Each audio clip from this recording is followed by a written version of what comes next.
Mes papiers d'immigration arrivent à expiration et je dois refaire l'ensemble de ces démarches d'immigration afin de pouvoir rester au Canada.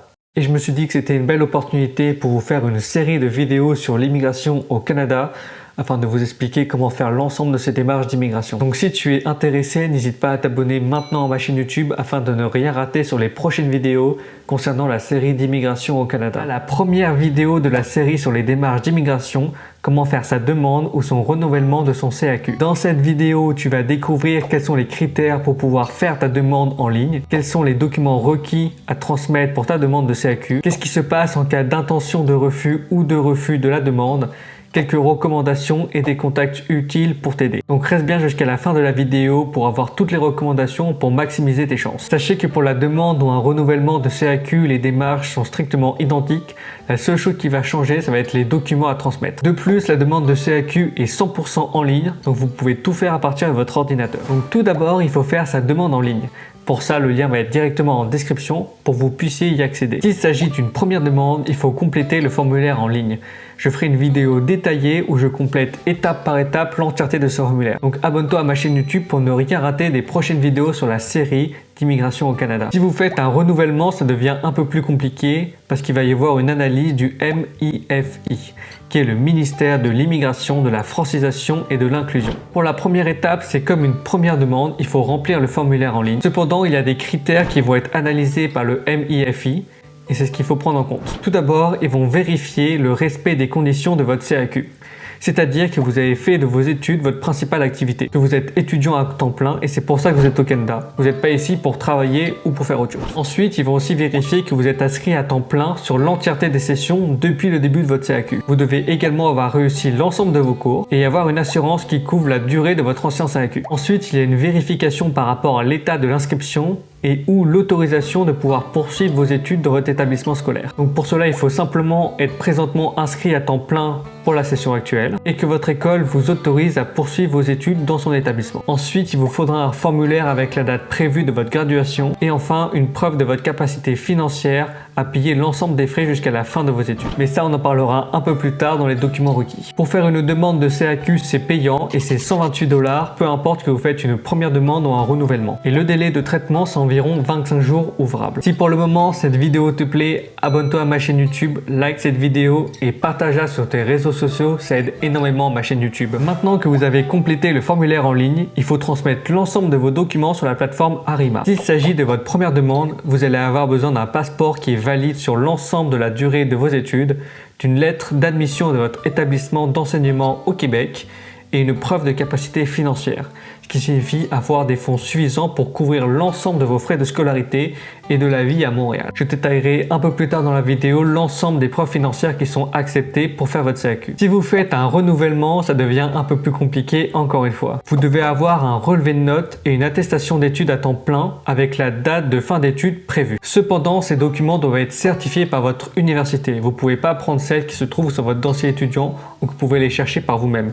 C'est l'université ou votre école qui doit vous donner ces papiers avec le cachet de l'université ou de votre école. Par exemple, pour Polytechnique Montréal, j'ai dû aller au registrariat pour faire la demande de ces documents et ils m'ont transmis mon relevé de notes et mon attestation de scolarité. C'est seulement ces documents officiels qui sont acceptés. Si vous envoyez d'autres documents, votre demande de CAQ sera rejetée. Concernant les preuves de capacité financière, vous pouvez avoir un relevé bancaire, une lettre de votre banque, une attestation. En attestation, vous pouvez avoir les bourses d'études, les bourses d'exemption des frais majorés, des aides financières de votre directeur de recherche, déclaration de soutien financier ou preuve de revenus. Ce sont les preuves de capacité financière acceptées afin que vous puissiez compléter votre demande de CAQ. Faites très attention, vous pouvez fournir l'ensemble de ces documents seulement une seule fois.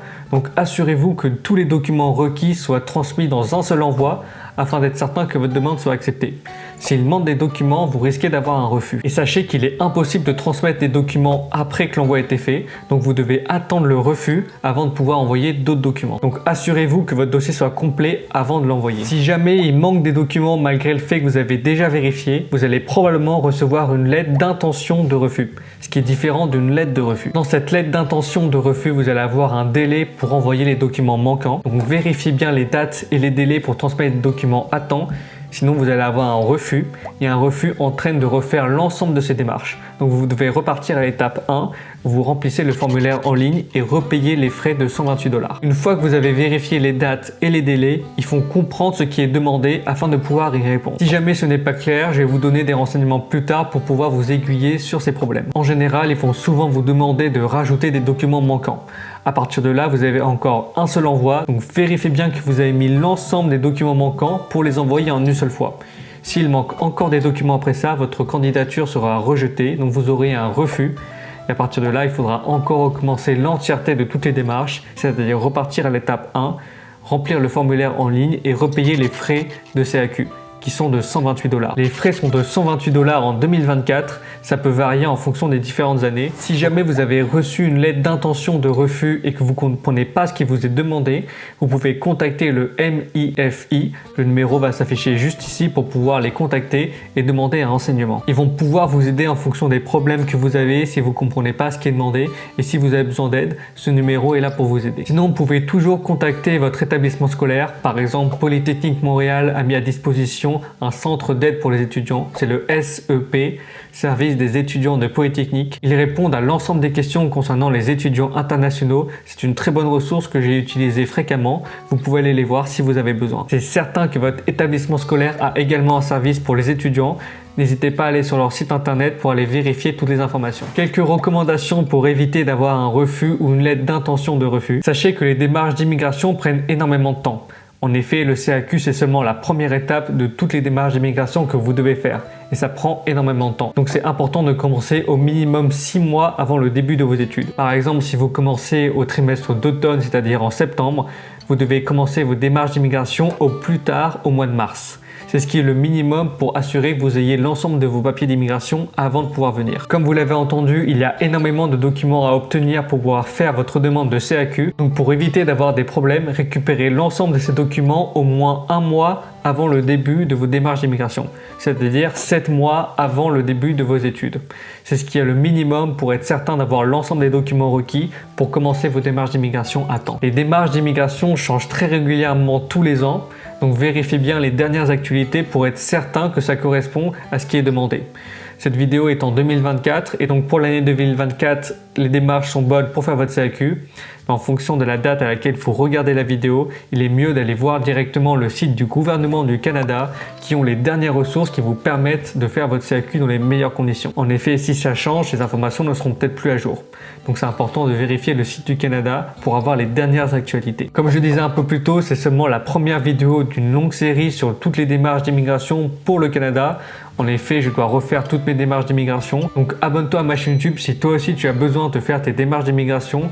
Comme ça, tu pourras suivre avec moi comment on les fait. Si tu as des questions, n'hésite pas à me les dire en commentaire et c'est avec plaisir que j'y répondrai au mieux pour t'aider sur tes démarches. Si tu veux connaître l'entièreté du processus pour faire tes démarches d'immigration pour venir au Canada, j'ai fait une vidéo juste ici qui t'explique en détail toutes les démarches d'immigration pour venir étudier au Canada.